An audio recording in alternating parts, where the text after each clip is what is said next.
Understanding the Gaza hunger crisis. Why isn't it declared a famine yet? In the besieged territory of Gaza, the hunger crisis escalates daily, yet the term famine remains unspoken, with over a third of its population, approximately 2 million souls, enduring days without sustenance. The specter of starvation looms large. The World Food Programme, a UN-affiliated body, recently painted a grim picture, stating that hunger has soared to unprecedented heights. UN Secretary-General Antonio Guterres didn't mince words, calling the situation a horror show of despair and deprivation, with a death toll and destruction unseen in recent history. But here's where it gets controversial. Despite the harrowing circumstances, why isn't Gaza's plight officially labelled as a famine? Who holds the keys to such a declaration? Let's unravel the mystery by exploring insights from NPR interviews with experts who keep a watchful eye on global hunger crises. Here are 5 essential takeaways. A standardized system for assessing hunger crises was born out of necessity in the 1980s, explained Tim Hoffine, now the Deputy Chief of Party Innovation at the Famine Early Warning Systems Network, FuseNet. In response to the devastating famines that plagued East and West Africa, US aid officials recognized the need for a mechanism to monitor global hunger trends. This led to the establishment of FuseNet by the US Agency for International Development, USAID, in 1985, tasked with gathering and analyzing data on at-risk regions on a monthly basis.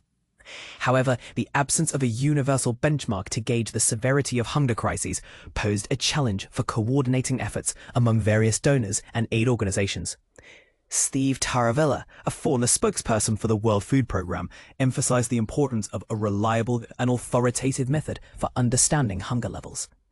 This need was addressed in 2004, when FuseNet and its international partners introduced the Integrated Food Security Phase Classification, IPC, a comprehensive framework for measuring hunger levels scientifically and consistently.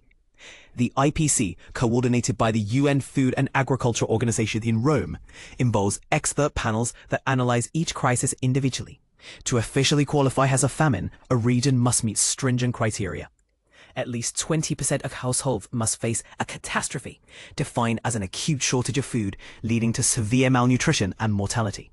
Moreover, at least 30% of children under 5 must suffer from acute malnutrition, and the daily death rate among adults from non-traumatic causes must exceed 2 per 10,000.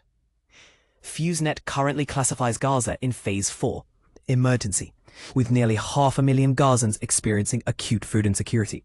An additional 244,000 are in catastrophe or famine-like conditions. Yet, declaring a famine requires approval from an independent expert committee convened by the IPC. Even then, the official proclamation falls to government bodies, top UN officials, or high-ranking representatives. Starvation doesn't wait for an official famine declaration. Before Phase 5 is reached, people may already succumb to hunger or related mortality. The ultimate aim of the classification system is to sound the alarm before it's too late. While higher phases don't compel action, they serve as powerful motivators for mobilizing assistance. Arif Hussain, chief economist of the World Food Programme, underscores this urgency. We cannot claim ignorance today, when crises unfold in real time. While Gaza's starvation crisis garners significant media attention, the political ramifications of a formal famine declaration receive less scrutiny. Such a declaration could intensify pressure on governments and agencies to increase aid and on Israel to grant unhindered humanitarian access, potentially sparking diplomatic tensions. And this is the part most people miss. The IPC's role extends beyond mere classification. It serves as a beacon of hope, guiding the international community towards timely intervention and prevention of catastrophic outcomes. Gaza humanitarian crisis. Starvation kills 2 more babies amid Israel blockade. Heartbreak and outrage are mounting as Gaza's humanitarian crisis claims more innocent lives. This time, 2 more infants have died from malnutrition, a tragedy that's becoming all too common. The world is watching, but the situation is only getting worse. But here's where the debate intensifies. Israel's ongoing blockade and military campaign in Gaza have now led to over 120 reported deaths from starvation, with more than 80 of those being children.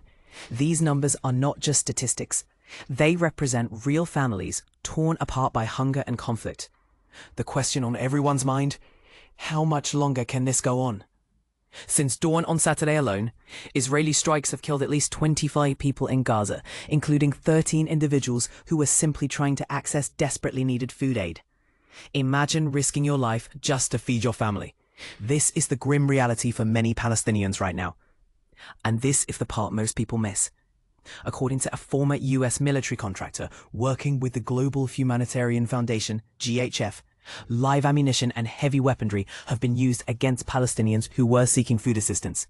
This revelation adds a deeply controversial layer to an already volatile situation. Is the use of such force ever justified when people are starving? The crisis in Gaza is not just a distant headline. It's a daily struggle for survival. The blockade has severely restricted the flow of food, medicine, and other essentials, leaving families with almost nothing. Hospitals are overwhelmed, and aid organizations warn that the death toll from malnutrition could rise even further if the blockade continues. This issue is sparking fierce debate around the world. Some argue that Israel's actions are necessary for security, while others see them as collective punishment of an entire population. Where do you stand?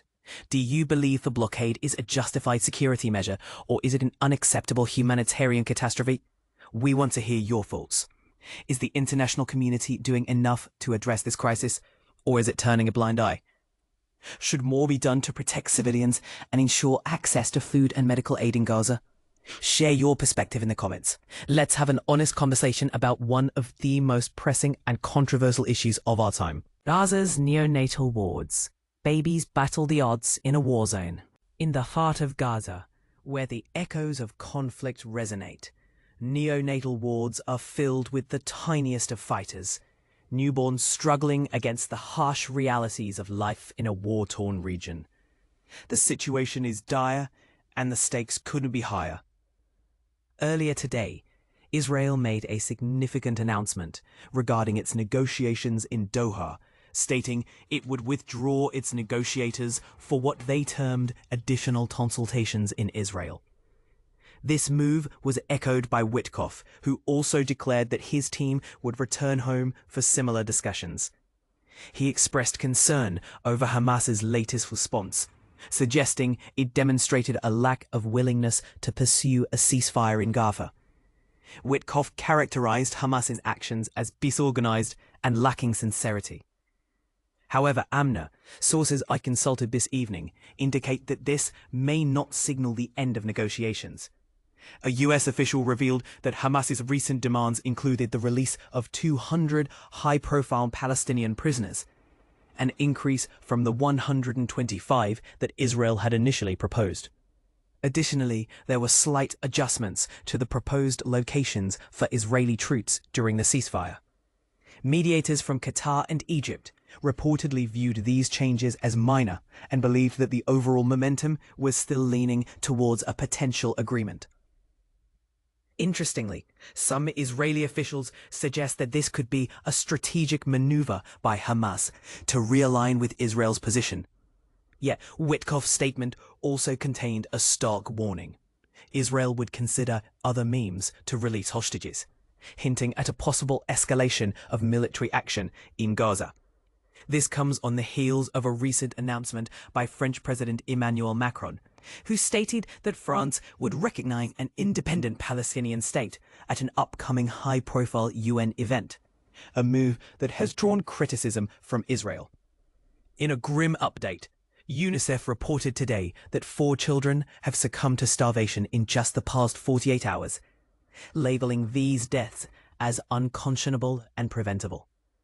The UN continues to advocate for increased humanitarian aid access to Gaza, where the number of children receiving treatment for malnutrition has reached alarming levels, the highest seen in the past year and a half.